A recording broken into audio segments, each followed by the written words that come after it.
Magandang araw sa inyong lahat at welcome sa aking channel. Nagpakita ng matinding suporta si Kim Chiu sa Christmas movie ni Vice Ganda.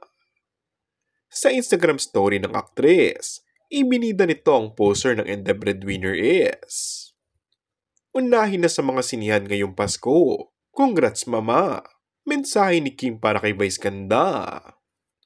Samantala, ngayong araw lang ay nagpa-black screening ang co-host ng actress na si Ann Curtis para kay Vice Ganda.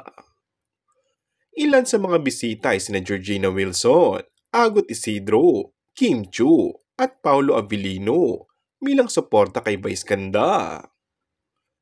Agaw eksena ang rumored couple na sina Kim at Paolo na magkasamang nanood ng pelikula bilang pangako din umano ito ng dalawa kay Vice Ganda.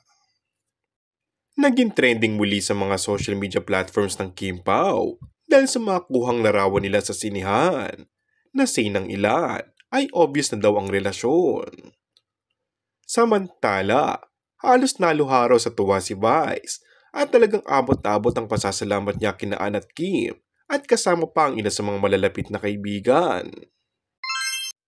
And that's all for our today's video. Kung bago ka lang sa aking channel ay mag-subscribe at pindutin na rin ang notification bell. Maraming salamat!